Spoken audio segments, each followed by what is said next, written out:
Hello everybody, welcome back to my channel. If you haven't been here before, my name is Debbie and I read a ridiculous amount of books. Today's book is Thanks for the Memories by Cecelia Ahern. So we've got an actual physical book rather than the borrow box books today.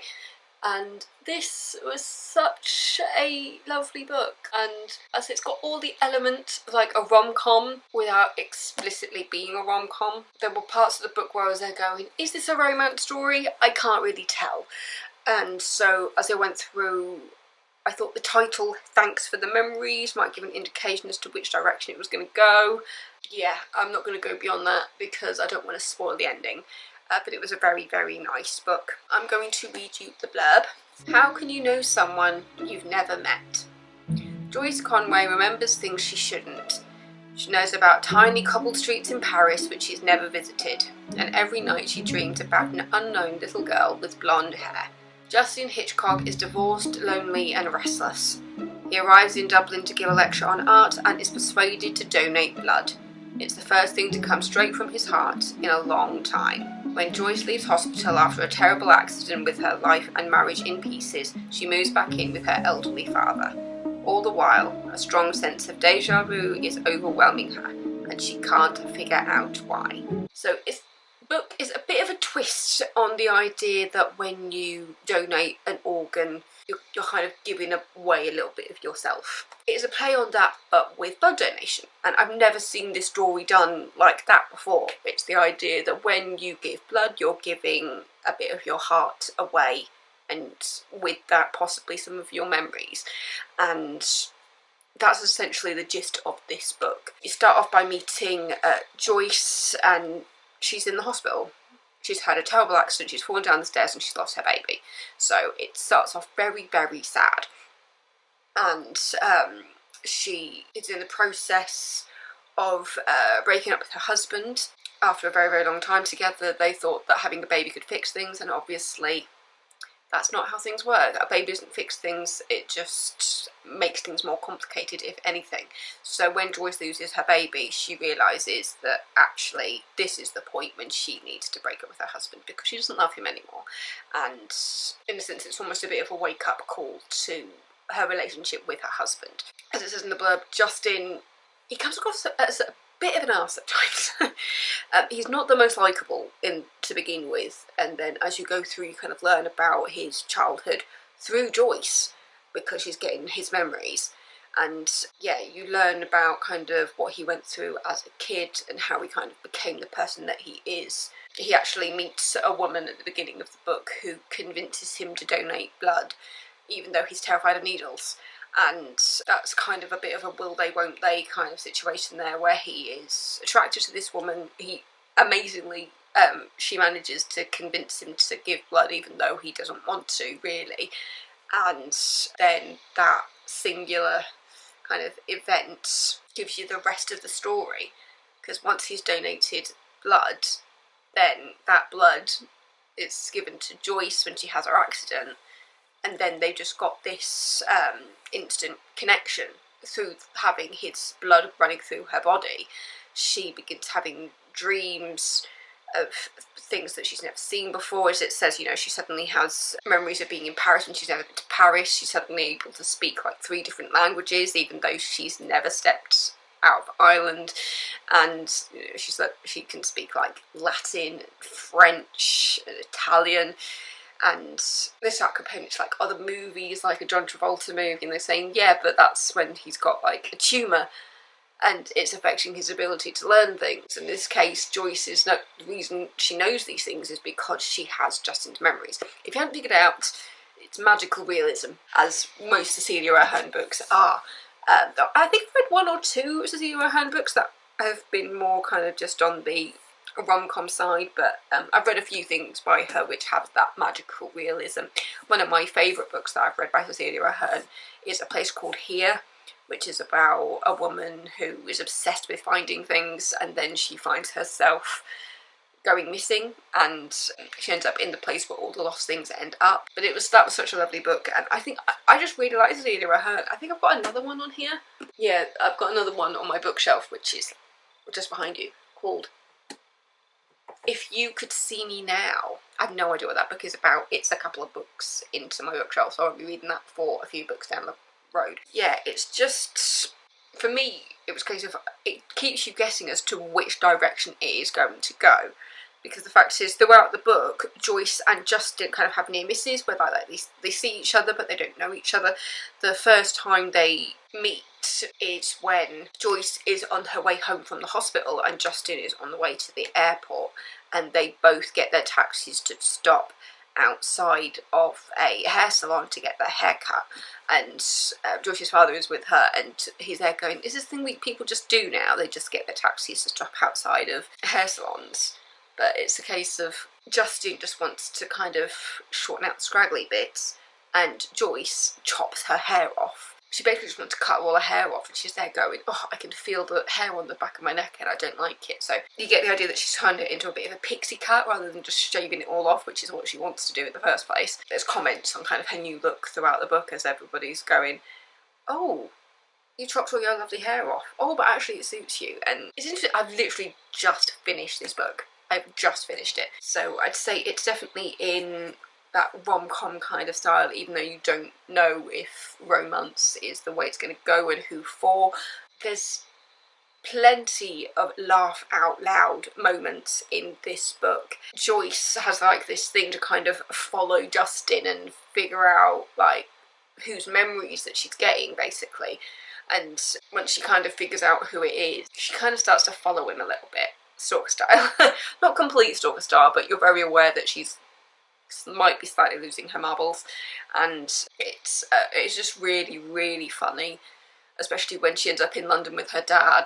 It's just the whole bit of her with her father in the airport was just so funny to me. This is an elderly father who has never been to an airport. He's never even left Ireland. He's like in his 70s, and he's never been out of the country. So she takes him on a plane to London, and just the whole thing of her father at the airport saying, why do I need to take my shoes off? Why do I need to take my belt off? My trousers are going to fall down. And then, because he has like orthotics in his shoes and things, he's there going, does he really have to take his shoes off when he's got orthotics in there? Because that character has the same thing that I've got, which is a leg length discrepancy, and so, you know, he has shoes that kind of bounce him out. But that whole bit in the airport of Joyce going, oh, does he really have to take his shoes off when he's got orthotics in there? And they said, no, because of the style of his shoe, he has to take them off. And then the father goes, what do you think, I've got a bomb hiding in there? All hell breaks loose, and they're questioning this old elderly man, kind of saying, why would you say that? You know, who packed your bags for you? And he's there going, well, my daughter did. And he's like, well, we both did, Dad. We both packed your bags. And yeah, just that whole bit, it's like, I can imagine it in a film, that whole scene of just like cut to an old man being interviewed because of very, very inappropriate things he said in an airport when he just doesn't have a clue what he's doing. And then there's the whole bit with them being on an antique show. There are so many moments where I genuinely laughed out loud while I was reading it. Just Cecelia Ahern just has a way of just setting up those scenes so you can see it vividly in your brain, or at least my brain, because that's how my brain works. Because I think I've said it before in videos, when I read a book I can see it happening like a movie in my mind. And that's what I love about reading, the fact that I can visualise it. I know not everybody has that skill to do that. But yeah, when I read, I have a movie in my mind, and the descriptions build up into an image in my mind of what these people look like. I remember when I read the Harry Potter books, when the films finally came out, and it was just like, I couldn't believe how bang on the actors fit the description of the people that I created in my mind while I was reading them. When I read and I've got that movie playing in my mind as I'm reading, it's just so funny. And I love the relationship that they show between Joyce and all of her friends. You can tell they're the kind of friends where they can be grown up when they want to, but they're also very good at egging each other on. So they know when to have fun and they know when to be serious. And there's a point when, after she's taken her dad to London and she's walking through London and she's had a bit of a fight with her dad because obviously she's dragged her father across the pond to kind of follow this guy who they don't really know who he is. and so her dad stomps off and she's there on just sitting on a suitcase and like having this animated argument in the background, and then she gets a phone call from her friend saying, oh, just hop on one leg, would you? So she just hops on one leg and she's like, oh, and just wave your arms up a little bit, and they're all killing themselves laughing, and Joyce is there going, why are you doing this, why are you doing this? And they're just like, look up, look across from where you are, and she looks over and there's a camera crew like across the road filming her, and she's just being broadcast live on the news just hopping in the background. And then you've got also the visual of the fact that you've got Justin at the dentist watching all this happening on the television, and he's just there going with all this stuff in his mouth going, huh?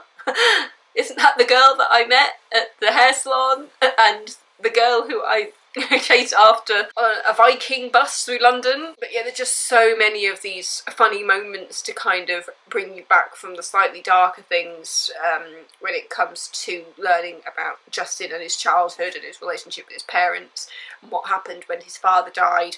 And it's just so funny, it's so heartwarming. I guess you could say that one of the main things that you kind of see in the relationship between Joyce and Justin, kind of as they kind of keep missing each other and things, is that when Justin gives blood, he says to his family, how do I know whose life I've saved? You know, wouldn't it be great if I could get like a muffin basket and a thank you note? And he goes through this list of things that he thinks he should get for saving somebody's life.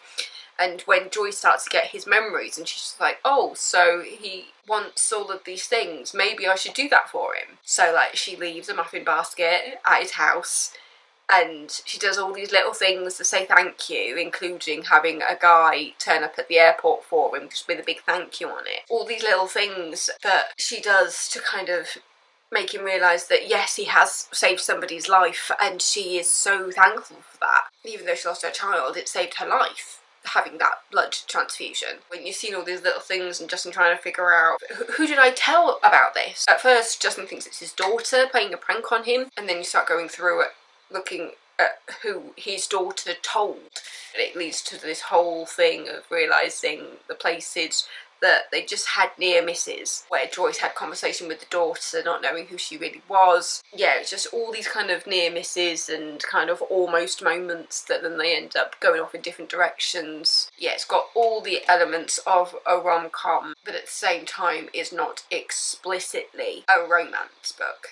It's not explicitly a romance book, is the only way to say that without completely spoiling the ending. It is a lovely book. Cecelia Ahern's Thanks for the Memories. It's 489 pages. I love the cover of this book. It's so purple. Got different shades of purples and reds, so and the gold. I'm liking a bit of gold at the moment, if you haven't figured out from my eyes. I just really enjoyed it. But yeah, Thanks for the Memories, Cecelia Ahern. I've got other books on the go. I've almost finished the second book of Discovery of Witches, which I keep calling it Discovery of Witches, even though that's not actually what it's called. The second book is called Shadow of Night, so I'm not far off. I've probably got about 100 pages left of that as well. And then on my iPad on BorrowBox, I am currently coming to the end of The Pact. But I almost read it in one sitting last night, but I got to a point when I was just like, I kept checking the time, it's like 10, half 10. It was just like, oh, I'll just do one more chapter, and I kept being sucked in. So The Pact isn't far off, so that'll be the next one I'll be recording at least. I'm on chapter 87 of this at the moment. It's lots of chapters, very fast paced. I say with Thanks for the Memories, they're not long chapters, but they're not short chapters, but it was very, very easy to get into. It's just something happened. There's always something happening. There's always something happening in this book, but I really, really enjoyed it. But yeah, thanks so much for watching. Don't forget to subscribe if you're not already, and I will see you next week with another video. Bye, my lovelies. See you later.